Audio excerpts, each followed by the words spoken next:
Ookee, deebinee dhufnee jirra. Kabajamtoota hordoftoota yuutuubii Gaaddisa Barnootaa Fayyaa keessanii jechuun barbaada duraan durseetii. Akkuma beektan ji'oogiraafii fireeshmaan koorsii paartii tokkoffaadhaan jechuudha. Faayinaala boqonnaa shanaffaa irraa isiniif qophaa'e. Paartii tokkoffaa yeroo darbee hojjenneeti kan turre. Paartii tokkoffaadhaan haga gaaffii 20 irraa hojjenneeti kan dhiifne. Har'a immoo haga dhumaatti ni xumurra jechuudha. Paartii kanaanii ibsa bal'aa irratti kan deemnu. Na hordofaa jechuun barbaada. Viidiyoo koo laayik, sabiskiraayib gochuudhaan akka naa eegaltan kabajaan isin gaafadha.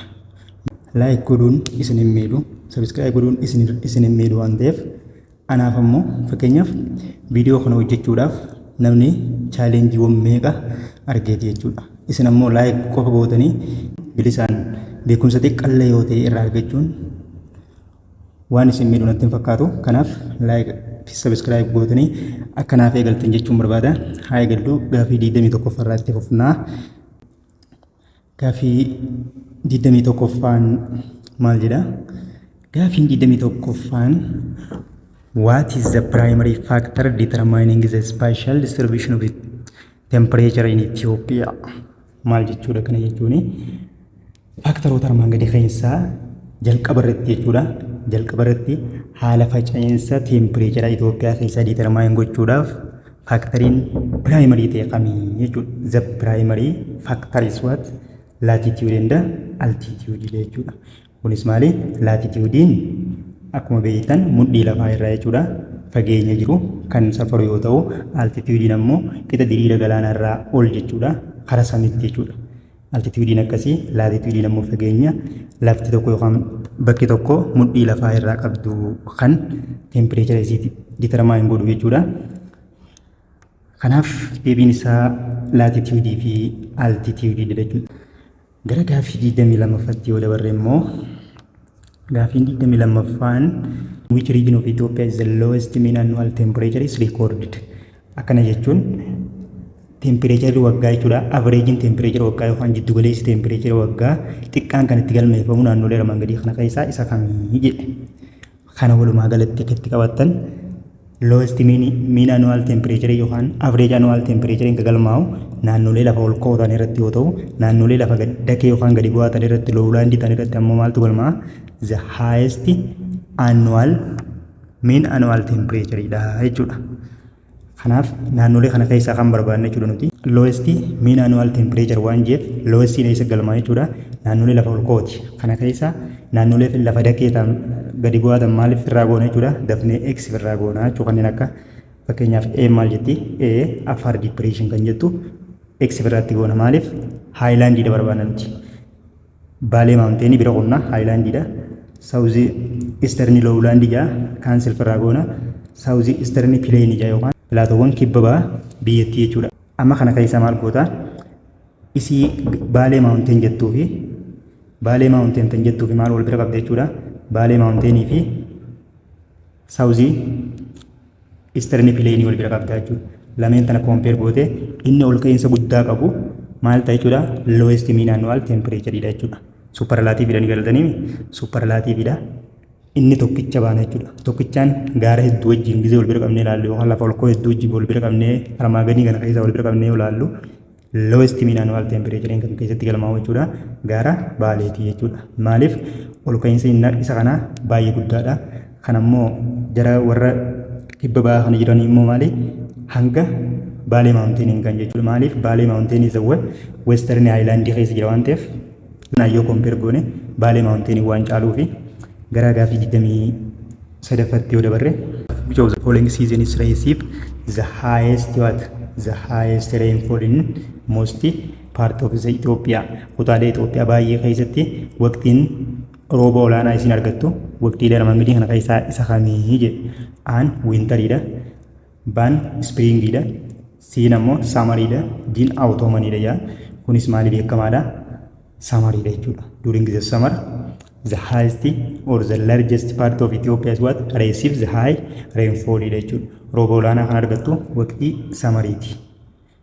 Asirratti wanti isiniin jechuu barbaadu samar jechuun akka Itoophiyaatti ganna jechuudha. Diikshinarii garaagaraa yeroo irra yoo hiitan samar jechuun bona jechuudha. maali as world akka addunyaatti walaalamu akkasii jechuudha. Garuu as Itoophiyaa Summer is what? Ganna jechuudha. Ji'a gannaa jennee qabannaa jechuudha. Kunis jiini gannaa kunis maalirraa ka'eeti? Juun irraa hanga Agoostiitti kan jiru jechuudha. Gaafa itti aanutti yoo dabarru immoo gaafa itti aanutti yoo dhufne which region of Ethiopia is receive rainfall during the winter season? Waqtii winteriidha yookaan nu biratti waqtii bonaa san kan rooba argachuu danda'u naannolee armaan gadii kana keessaa isa kamii? South Western Highland, C caan immoo Afar and Red Sea coastal area, D immoo South Eastern lowland dha. Kana keessaa rooba wayitii winteriidha argatu jechuudha. Rooba winterii argatu. Winterii rooba paartiilee kutaalee Itoophiyaa winterii rooba argatan eenyu jennee Affaarii fi naannolee galaana diimaatti siqanii jiran jechuudha. Koostaal jechuun daangaa yookaan qarqara galaana diimaatti naannoon argamanii fi naannoleen Affaar rooba waqtii kam argata jechuudha. Waqtii silaa bona nuti jennuun tana winterii tana argataa jechuudha. Garuu naannoleen kaan rooba maal argatu jechuudha. Kanneen akka Central Highland fi South Western Highlandiin rooba samarii argatu jechuudha. Kanaaf fi baana isarraa argata jechuudha rooba. Waqtiin inni argatu samariidha jechuudha. Kun samariidha rooba argata. Affaarii fi naannoon qarqara galaana diimaa immoo maal argata? Winterii rooba argata jechuudha. Isarraa argata. Affaarii fi naannoleen galaana Meediteraaniyaatti siqanii jiran, galaana diimaatti siqanii jiran isarraa rooba argata jechuudha. Red Sea irraa rooba argatan jechuudha. Gara gaafii 25ffatti yoo dabarre immoo the decrease in temperature with increasing altitude is known as akkuma ol ka'iinsa lafaa dabaluun tempereecharii dikiriis ta'aa deemuu yookaan gadi bu'aa deemuun maal jedhamuun hin beekamu yookaan hiikkaa maaliiti jechuudha. Maaltu akkasitti different jechuudha.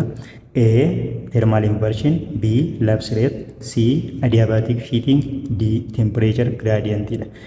Kanaaf deebiin maal ta'e jechuudha? Lapse rate ta'a. Maaliif lapse rate ta'a? Hiikkaan lapse rate dha maal jechuudha? Akkuma ol ka'iinsa lafaa dabaluun tempereecharii gadi bu'aa deemaa kan jedhu isa jechuudha hiikkaan isaa. Lapse rating gosa garaagaraa qaba. Isin agarsiisa kana hunda isaa bakka tokko cuunfeeti haa deemnu. Gara gaafii 26ffatti yoo dhufnu which factor is primarily responsible for Ethiopian experiencing high average temperature? Average or mean annually jechuun akka walii gala yoo biyyoota biraatti wajjin wal bira qabnee ilaalle Itoophiyaan jechuudha mean annual temperature isa waan garaagarummaa temperature waggaa san maal qabdi? Guddaa qabdi. Sababni Itoophiyaan lafa ol ka'oo qabdu haayilaandiidha jechuudha. Fakkeenyaaf lafti isii yookaan haalli teessuma lafaa Itoophiyaa maalirra baay'een haayilaandiidha jennee turre. Lafti isii silaa haayilaandiidha maaliif mean annual temperature waggaa olaanaa qabdi jemma kun. Argamni isiidhaa mudhii lafatti dhiyaatee waan jiruuf jechuudha. Naannoleen mudhii lafatti dhiyaatanii jiran kun maal jechuudha? Naannoleen mudhii lafaatti siqanii jiran aduun biiftuun naannolee kana amma ammatti deddeebitee naannootti waan ta'eef maal jechuudha? Garaagarummaa tempereecheraa waggaa isaa maal ta'e jechuudha akka ol ka'u taasisa jechuudha.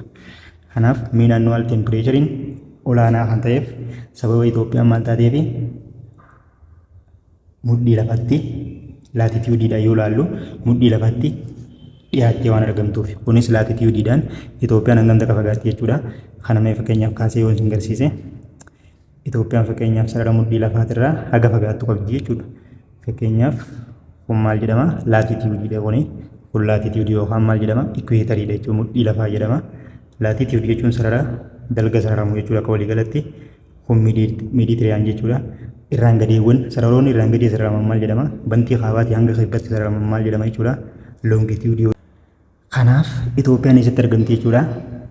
Sarara kana laatitiiwudii kanarraa hangam takka fagaatte jechuudha yookaan ikweetarii yookaan mudhii lafaa kanarraa hangam takka fagaatte jechuudha. Asiin digirii 3 noorzii fi eessa gidduu jirti jechuudha. Digirii 15 noorzii gidduu jirti jechuudha. Kanaaf mudhii lafatti siitee argamuun isee kun annual tempereecheriin waggaadhaa iddoolee biraa yookaan biyyoota biraa faana wal bira qabnee yoo ilaalle olaanaadha jechuudha. Average annual temperature is high for what Ethiopian region because it is what nearest to approach is what equator waan taateef jechuudha. Gara gaafii 27ffaatti yoo dabarre gaafii 27ffaan maal jettee during the summer solstice maal jennee tana dura qormaata tokko irratti faniin isin dalagee solstice jechuun different lengths of day and night garaagarummaan guyyaa fi halkanii haa qabu jechuudha. Inni guyyaa fi halkanii garaagara jechuudha. Kana jechuun solstice jechuun different lengths of day and night jechuu gabaabumatti. Garuu immoo equinox jechuun guyyaa fi halkan wal qixaa jechuu hiikkaansi jechuudha. During the summer solstice in the northern hemisphere, the sun is directly overhead kan gootu. Sararoota kam overhead gootiidha. During the summer yeroo isaa Itoophiyaan rooba argattu san biiftuun eessa oolti jechuudha. Biiftuun eenyurra oolti? A. Equator, B. Tropic of Cancer, C. Tropic of Capricorn, D immoo prime meridian dha. Kamirra oolti jechuudha? Cancer irra oolti jechuudha. Kaaseetiin isin garsiisan dura yoo yaadattan equator yoo equator ta'e kun maali? Cancer dha. Karaa kaabatti kan argamu kun jechuudha. Kun ammoo maali? Capricorn dha. Cancer kanarra summer dha oolti jechuudha. Yeroo silaa Itoophiyaan rooba argattu sana oolti. Kanaaf maalirra oolti jechuudha? Cancer irra oolti jechuudha. Deebiin maal ta'a? B ta'a jechuudha. Gara gaaffii 28ffaatti yoo dabarre immoo what types of lapse rates applies to the unsaturated? Lapse rating gosa garaagaraatu jira. Walii qabaaniin gaaffileen isii wal qabatan waanta biraa jirtuuf hin dhiise boodarratti lapse rate bakka tokkotti isin garsiisa.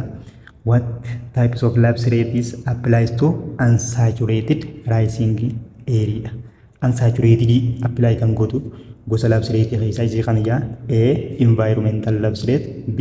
Wet adiabatic lapse rate, C. Dry adiabatic lapse rate fi D ammoo normal lapse rate dha jechuudha. Kanarratti wanni inni isin himu environmental lapse rate fi normal lapse rate jechuun tokkuma. Hiika wal fakkaataa qaba jechuudha. Kanaaf deebiin isii miti jechuudha. Deebii jira kan kana fayyadaate. Kanaafuu dry maal ta'a jechuudha? Dry dha akkanaa kun. Inni kun wet adiabatic inni kun saturated dha. Kun maali? Saturated dha. Inni immoo dry kun maali? Unsaturated dha jechuudha. Unsaturated dha maal godha? Applied godha jechuudha. Kana boodarratti isin garsiisa hundi isii walitti qabeeti gara gaaffii 29ffaatti yoo dabarru which of the following is best describes the difference between weather and climate? Garaagarummaa haala qilleensaatii fi qilleensa baaramaadha sirriitti kan ibsu filannoowwan armaan gadii kana keessaa isii kamii jedha. A. Weather is studied by geologists while climate is studied by geographer. B. Weather refers to the short term atmospheric condition when climate is refers to long term pattern of that. C. Weather is influenced by altitude when climate is what? Influenced by latitude.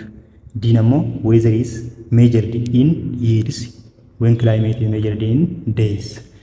Kanaaf the best gaafilee yeroo dubbifnu the best hatee barbaannaa jechuudha. Which of the following is the best describe difference between weather and climate dha jechuudha. Best in kami weather in maali? Short term of atmospheric condition yoo ta'u garuu climate in maali? Long term pattern of weather dha jechuudha. Which is at least waggoota 30 fa'aa fi 35 fa'aa waggoota 40 fa'aa akkasitti shalagamaa jechuudha climate in. Kanaaf climate long term pattern dha. Maaliif yoo xiqqaate waggoota 30 fi isaa ol waan itti fudhatuuf long term pattern of weather jechuudha. Inni garuu immoo weather maali? It is a short period of atmospheric condition. Galgaluma baay'ee qorreeti, ganamuma baay'ee ho'a, gara ganamaa baay'ee qorreetuma, gara waaree kanatti maali? Baay'ee ho'a jechuudha. Kun maal kana kun maal jedhama? Haala qilleensaa jedhama jechuudha. Kanaaf answer is what? B ta'a jechuudha. Gara gaaffii 30ffaatti yoo dabarre gaaffiin 30ffaan maal jedha? Why does Ethiopia have minimal variation? The minimal variation in the day lengths between season. Akkana jechuun maal jechuudha gabaabumatti Itoophiyaa kana keessatti jechuudha minimal variationitu galmaa'e jechuudha. Karaa maaliitiin? Karaa dheerina guyyaa waqtiilee garaagaraa keessa jiruutiin.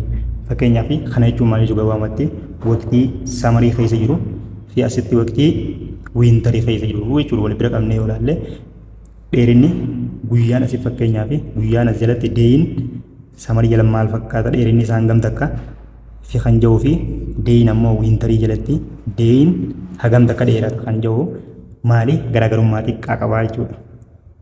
Minimal variation qaba jechuudha. Kanaaf dheerinni guyyaa waqtiilee garaagaraa keessatti akka biyyoota biroo san maali miti jechuudha addaan fagoo miti.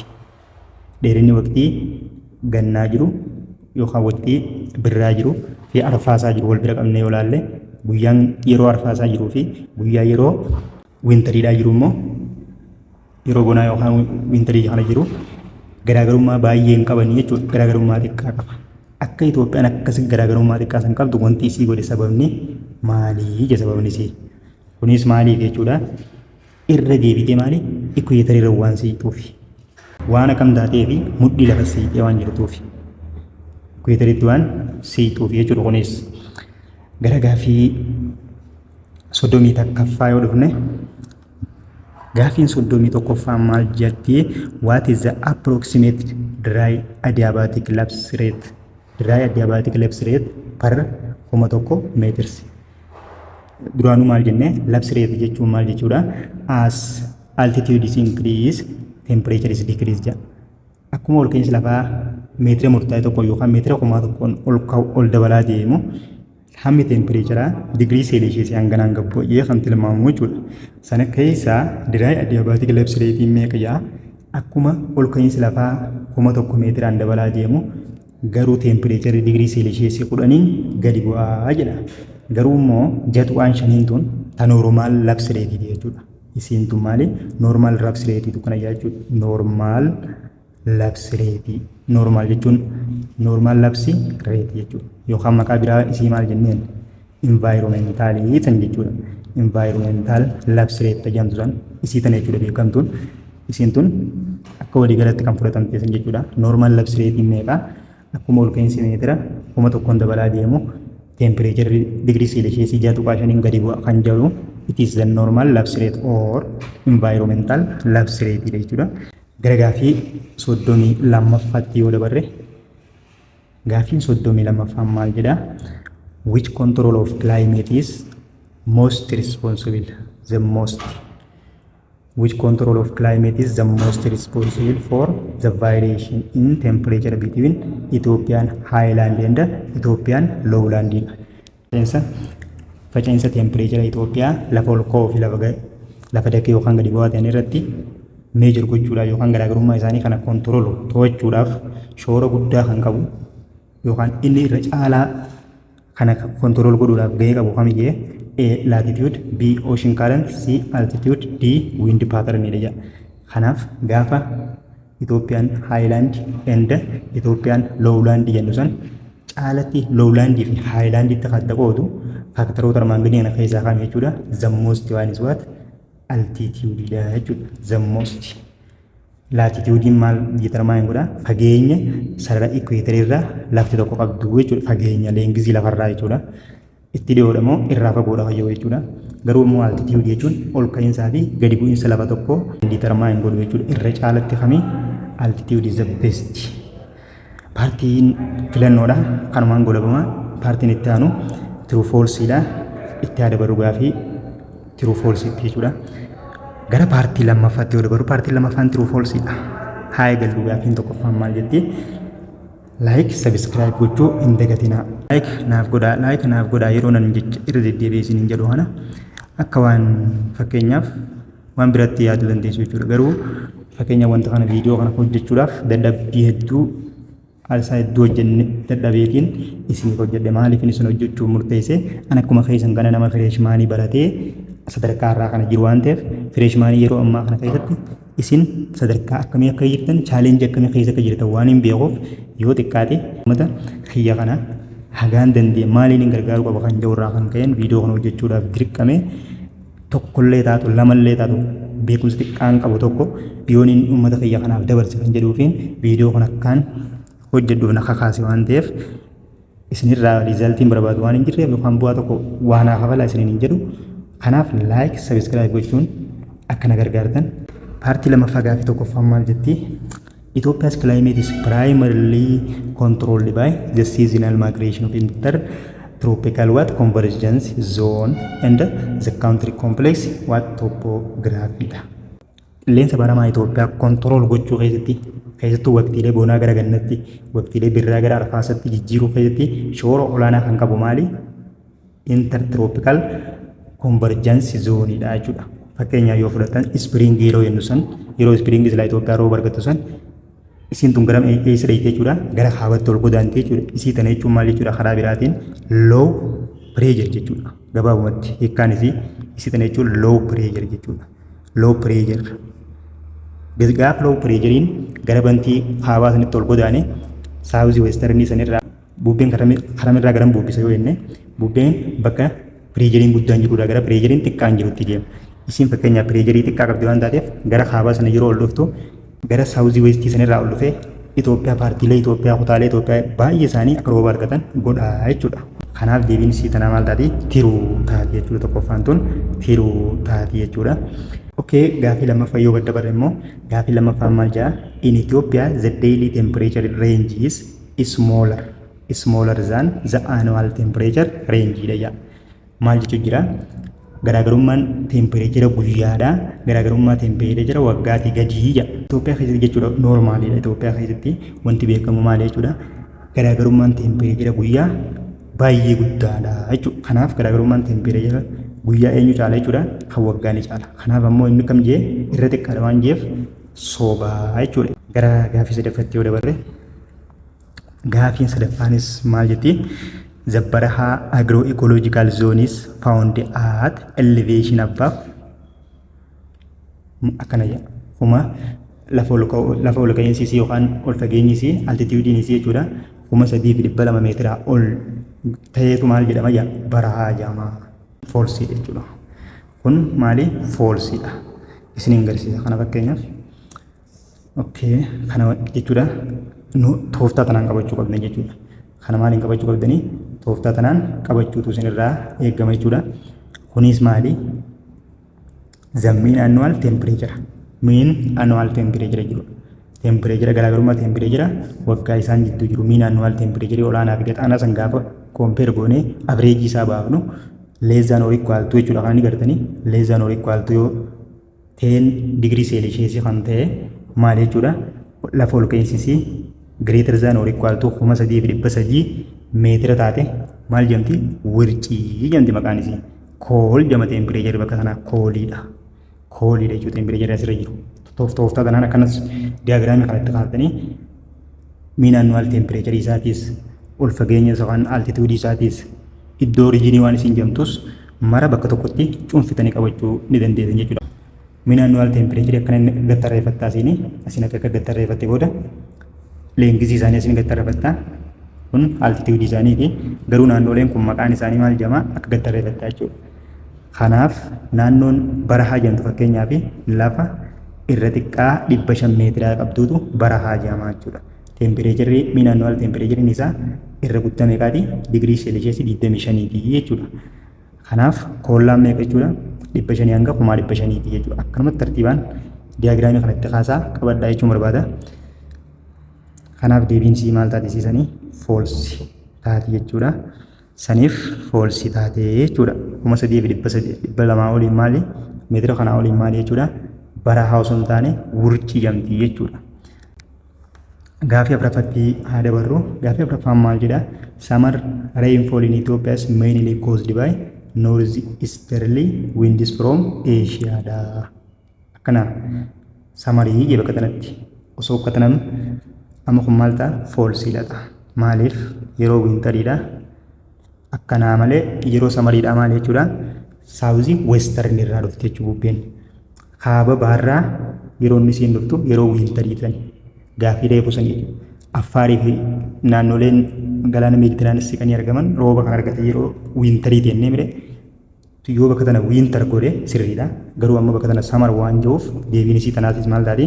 Foolsi taati jechuudha. Gaafii shanaffaatti yoo dabarre gaafii shanaffaan maal jedha? The Wirchi agroecological zone. Wirchi agroecological zone is has mean annual temperature below degree 10 degree Celsius ila gadi je and it is found above the 2,300 meetira oli sirriidha jechuun yoo wanta reefu san laafiin garsiisite okay 3,200 kuni 3,200 kanaaf naannoon akkan jee jechuudha bakki wirchii jedhamtu tun lafa ol ka'iinsi meetira 3,200 ol ta'ee fi 3,200 ol ta'ee fi Garuummoo annual temperature isaa fudhanii gattee waan jeef wurciidha kun sirriidha jechuudha. Oomishni Itoophiyaa irraa baay'ee kan oomishamu yeroo wayinaa dagaa kana keessa jechuudha. Wayinaa dagaa kana keessa samarii tahaa jechuudha. Kana jechuun afaan biraatiin. Gaaffii shanaffaan maal jechuudha? Tiruudha jechuudha. Sirriidha. Wurciin lafa ol ka'iinsi isii 3200 fi annual temperature isii immoo less than 10 jechuudha. Gaaffii ja'affaan immoo maal jedhaa? The winter rainfall in Ethiopia affects large part of the country. Laaluu qabda asirratti. Winter rainfall roobni winterii roobu Ethiopian affects the large part of Ethiopia including the central highland. Central highland dabalatee kutaalee Itoophiyaa baay'ee kan affect godhu yookaan kan roobudha. Roobni yoomi? Winteriidha. Roobni winterii maali? Kutaalee Itoophiyaa muraasa Affaarii fi naannolee galaana diimaatti dhiyaatan qofa rooba waan ta'eef sooba jechuudha. Yoo bakka tana maal godhe sirriidha? Samar yoo bakka tana jee sirriidha jechuudha. Bakka tana maal jeemma? Winter waan jeef deebiin isii maal ta'a? Foolsii ta'a jechuudha. Gaaffiin torbaffaatti yoo dabarre gaaffiin torbaffaan maal jedhaa? Ethiopia's temperature distribution is influenced more by latitude. Zaan eenyu? Altitudeidha jedha. Tiruudha moo foolsiidha? The answer is foolsiidha jechuudha. Maaliif foolsii jenne? Wanni inni faallaa godhe jechuudha. Lafti Itoophiyaa irra baay'een isii maali? Haayilaandiidha. Haayilaandii san kan diitarmaa inni godhu eenyu? Altitudeidha jechuudha. Laatituudiin maali jenne? Fageenya mudhii lafa bakki tokko qabdu kan diitarmaa hin godhu jenne. Garuu immoo lafti Itoophiyaa irra baay'een haayilaandii dachaa turreeyyaa hin dagatinaa. Haayilaandii san kan nutti hime altituudii kanaa jechuudha. Kanaafuu inni faallaa godhe jechuudha. Laatituudiitu altituudii caalaa haala faca'insa tempereechara Itoophiyaa nutti himaa jedhe soobaa jechuudha. Gara gaaffii itti aanu yoo dabarre gaaffiin 8ffaan maal jedhaa? The Kollaa agroecological zone is found at elevation between 500 fi 5,000 jidduu meters and it is suitable for the warm semi-arid agriculture. Kollaan jee lafa ol ka'iinsi isii 500 fi meetira hanga 1,500 jidduu jirtuu fi suitable for warm semi-arid agriculture. Semi-arid agriculture yookaan akkana jechuun maal jechuudha? Warm temperate jechuudha. Warm temperate zone jechuudha. Amma deebiin isii maal taate? Tiruu taate jechuudha. Okay, isa kanatti yoo deebine maal jedhaa? Amma maal jechuudha? Kollaan kun jechuudha lafa fageenya ol ka'iinsi isii hangana jidduu qabdii jedhe. Garuu isiin maali jee? Warmi semi-arididha jedhe. Asirratti iddoon kun waan isin jamtu waan isinitti hime jeneraalii jechuudha. Gaafirra jirti osoo hin ta'in beekumsaaf isin gargaarti. Wurciin maal jenne? Cold temperature jenne. Barahaan maal jenne? Hot temperature jenne. Lameen akkana eega godhatte booda temperate zoonii tataatifame wayinaa dagaadha. Bira kaattaa jechuudha. Temperate zooniidha kuni. Kana booda isin gara koolii olaantu kool waan maal jedhamti? Cold temperate jedhamti. Isin gara gadii gataantu immoo warmi temperate zone jedhamti. Yookaan isiin tun maqaan biraa semi-arid jedhamti jechuudha. Semi-arid zone jedhamti. Kana diyaagiraamii kanatti kaaftanii yoo qabattan irra caalaa isin fayyada jechuun barbaada. Nagaatti like, subscribe naa gochuudhaan bira jiraachuu keessan nagarsiisaa jechuun barbaada. Nagaatti nagaa waliin nu adeemsu.